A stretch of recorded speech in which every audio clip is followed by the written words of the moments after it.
Very good morning and welcome to our daily devotion. இன்னைக்கு நம்ம பார்க்க போறது Psalm chapter 92. ஸோ சங்கீதம் 92வது அதிகாரம் பார்க்க போறோம்.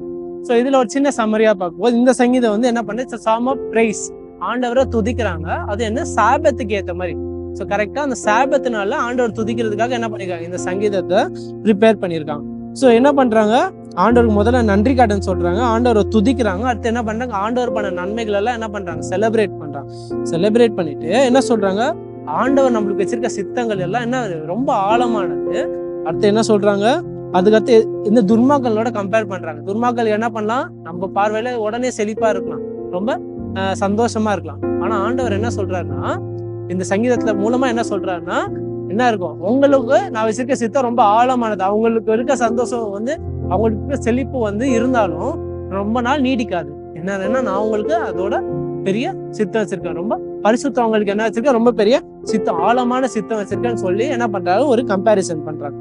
ஸோ இதுல வந்து நம்ம எடுக்க போற கீவர்ஸ் என்னன்னா verse 12.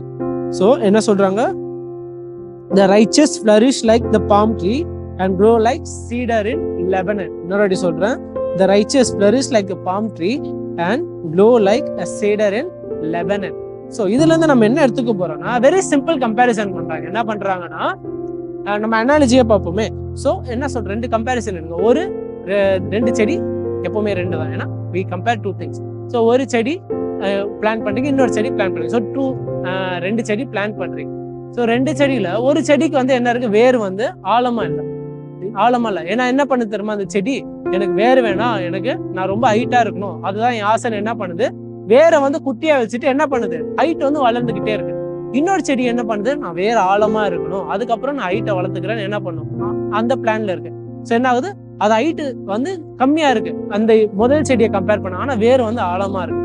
ஸோ டைம் ஆக என்ன ஆகுது, இப்போ அந்த முதல் செடி வந்து ஹைட்டா இருக்கு, நல்லா ரொம்ப செழிப்பா இருக்கு.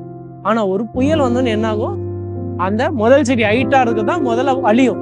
ரெண்டாவது செடி வந்து அவ்வளவு ஹைட்டா இருக்காது, அவ்வளவு உயரம் இருக்காது, ஆனா அது வேர் அவ்வளவு ஆழமா இருக்கிறதுனால என்ன இருக்கும், அது விழாம இருக்கும்.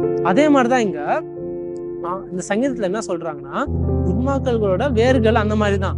அவங்க இப்போ வந்து செழிப்பா இருப்பாங்க, டக்குன்னு செழிப்பா இருப்பாங்க. ஆனா என்ன ஆகும், ஆண்டவர் வந்து பரிசுத்தவங்களுக்கு அவங்க வேற ஆழமா பதுக்கி வச்சிருக்கிறதுனால நேரம் ஆக டைம் ஆக என்ன சொல்றாரு, இந்த சேடார் மரம் மாதிரி வயதாக என்ன ஆகுமா, ஆண்டவர் பொறுமையா அவர் டைம்ல என்ன பண்ணுவாரு, நியாயத்தீர்ப்பு பண்ணி துன்மாக்களோட செழிப்பு போயிடும், பரிசுத்தவனுக்கு என்ன இருக்கும், அவங்க செழிப்பு இன்னும் பிரகாசமா ஆகும்னு சொல்றாங்க. ஸோ வெரி சிம்பிளா சொல்லணும்னா, the wicked will prosper for a short time, but the righteous people of God will prosper for ever. அததான் சொல்றாங்க இந்த comparison. So that is what I want us to take away. நம்ம என்ன பண்ணணும், இதுல இருந்து டேக் அவேல ஒரு சின்ன ஜெபத்தை பண்ணுங்க, ஆண்டவர்கிட்ட அந்த கிருபை கேளுங்க. எதுக்காக கேட்கணும், ஆண்டவரே நான் உங்க மேல விசுவாசத்தை வச்சுக்கணும், இவங்க செழிப்பா இருக்கிறத பார்த்தும் இவங்க பரிசுத்தமா, நான் பரிசுத்தமா இருக்கேன், இவங்க துர்மாக்கள் வந்து செழிப்பா இருக்கிறத மீறியும் என்ன பண்ணாதீங்க ஆண்டவரே, ஏன்னா உங்க மேல விசுவாசத்தை இழக்க கூடாது. அதுக்காக என்ன பண்ணும், ஆண்டவர்கிட்ட கிருபையும் ஆண்டவர்கிட்ட அந்த விசுவாசத்தை தக்க வைக்க உதவி கேட்கும். That is what I want us to take away. சின்ன prayer. Our loving Heavenly Father, thank you for this wonderful devotion. It's a reminder that Lord, the wicked may flourish, the wicked may prosper in our mere human eyes, Lord, but Lord, the grand scheme of things, you have much bigger plan, Lord. Lord, we know and we have faith that at the end the righteous will prosper, that your children will prosper, Lord. Lord, thank you for this reminder, Lord. And secondly, Lord, give us the grace and wisdom to sustain our faith in times where we may falter, seeing the wicked prosper and seeing us falter, Lord. Lord, help us sustain our faith, Lord. All of this in Christ's name I pray. Amen.